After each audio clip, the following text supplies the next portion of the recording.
Sebelum memulai pembelajaran hari ini, jangan lupa untuk absen terlebih dahulu ya anak-anakku. Setelah absen, kalian bisa membaca materi yang ibu share ya. Setelah itu, kalian bisa menyimak video pembelajaran hari ini.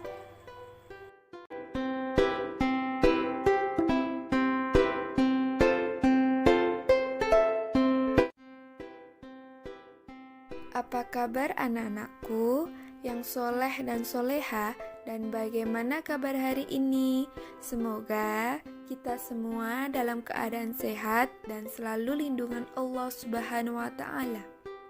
Marilah kita berdoa terlebih dahulu. Bismillahirrahmanirrahim. Rabbi zidni ilma warzuqni fahma, amin. Anak-anakku, dalam video pembelajaran hari ini kita akan mempelajari materi tentang mari mengenal Rasul-Rasul Allah dengan submateri sikap terpuji para Rasul dan Rasul Ulul Azmi.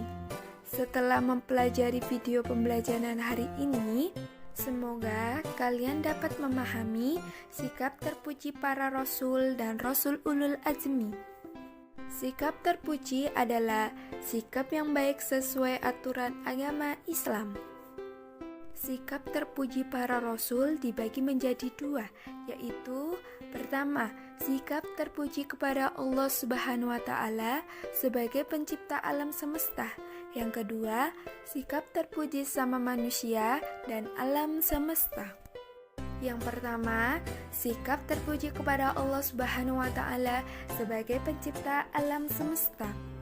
Kita telah mengetahui bahwa para rasul memiliki sifat wajib, yaitu sidik artinya benar, amanah artinya dapat dipercaya, tabligh artinya menyampaikan, dan fatona artinya cerdas. Selalu memiliki sikap wajib tersebut, mereka juga taat dan patuh kepada Allah Subhanahu wa Ta'ala. Contohnya, Nabi Muhammad SAW setiap malam beliau melakukan sholat tahajud. Sholat tahajud hukumnya sunnah, tapi bagi beliau Nabi Muhammad SAW sholat tahajud adalah wajib. Kemudian, sikap terpuji para rasul yang kedua adalah sikap terpuji sesama manusia dan alam semesta. Baik itu sikap kejujuran, sikap simpatinya, dan lain sebagainya. Ada sebuah kisah bahwa Nabi Muhammad SAW pernah menghadapi pengemis buta. Pengemis buta itu agama Yahudi. Jadi, kalau Nabi Muhammad SAW beliau suka memberi makan orang Yahudi tersebut. Akan tetapi, yang keluar dari mulut orang Yahudi itu adalah kata-kata kotor dan selalu menghina Nabi. Namun, yang uniknya lagi adalah orang Yahudi tidak mengetahuinya. Kalau orang yang suka memberi makan itu adalah orang yang dijelek-jelekan. Karena dia buta, sehingga dia tidak mengetahuinya. Walaupun sikap pengemis buta itu seperti itu, akan tetapi Nabi Muhammad SAW selalu memberi makan. Para nabi dan rasul itu terpelihara dari segala macam dosa, baik itu dosa kecil apalagi dosa besar. Akan tetapi, sebagai manusia biasa tidak bebas dari sifat hilaf, seperti yang dilakukan Nabi Adam alaihi wasallam, yaitu mendekatkan pohon larangan Allah Subhanahu wa Ta'ala karena akibat godaan syaitan. Rasul Ulul Azmi adalah para rasul yang memiliki keteguhan, tekad yang kuat, ketabahan, dan kesabaran. Nah, mengapa para rasul itu diberi gelar Ulul Azmi? Karena mereka paling banyak tantangan, paling banyak mendapatkan penderitaan, akan tetapi mereka tetap teguh, tabah, sabar, dan terus berjuang menyampaikan ajaran Allah Subhanahu wa Ta'ala umat manusia.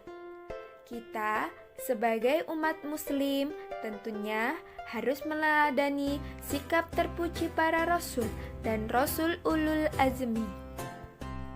Meneladani artinya mencontoh. Cara meneladani para rasul dan rasul ulul azmi yang kita lakukan sesuai petunjuk Allah Subhanahu wa taala, yaitu Bismillahirrahmanirrahim. Fasbir kama sabara ulul azmi minar rusul, yang artinya, maka bersabarlah engkau Muhammad sebagai kesabaran para rasul-rasul yang memiliki keteguhan hati.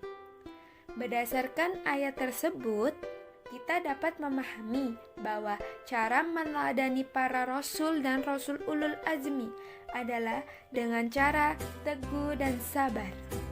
Berikut adalah beberapa contoh sikap meladani para rasul dan rasul ulul azmi.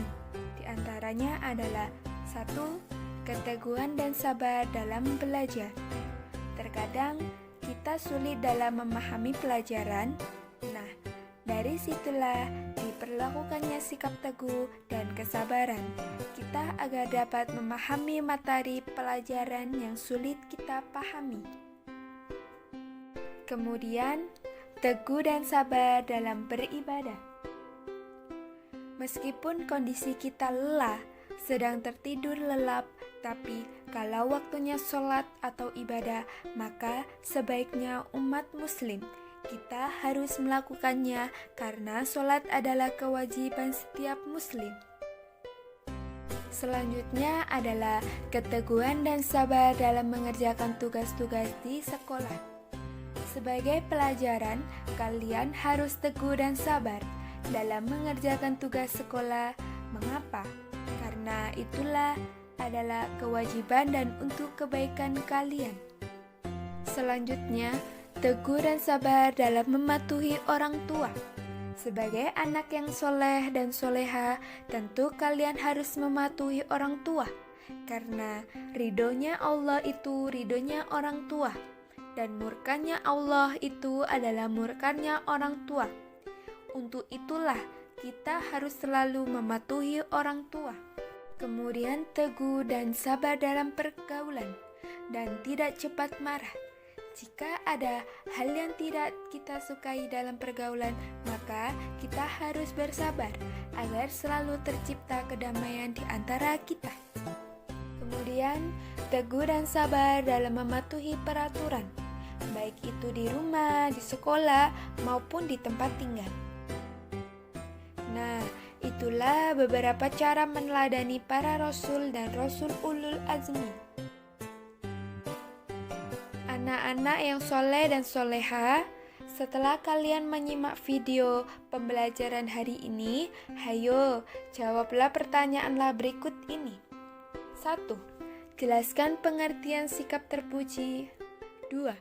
Sebutkan 4 contoh sikap meladani para rasul dan rasul ulul azmi.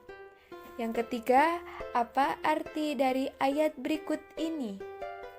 Yang keempat, apa yang kamu lakukan jika ada orang yang menghinamu? Jelaskan. Sekian, terima kasih penjelasan dari kami. Semoga bermanfaat ya anak-anakku yang soleha dan soleh. Wassalamualaikum warahmatullahi wabarakatuh. Setelah menyimak video penjelasan tersebut, jangan lupa untuk mengerjakan soal yang telah ibu siapkannya anak-anakku. Terima kasih anak-anakku yang soleh dan soleha. Pembelajaran hari ini telah usai. Setelah menyimak video penjelasan tersebut, jangan lupa untuk mengerjakan soal yang telah ibu siapkannya anak-anakku. Terima kasih anak-anakku yang soleh dan soleha. Pembelajaran hari ini telah usai.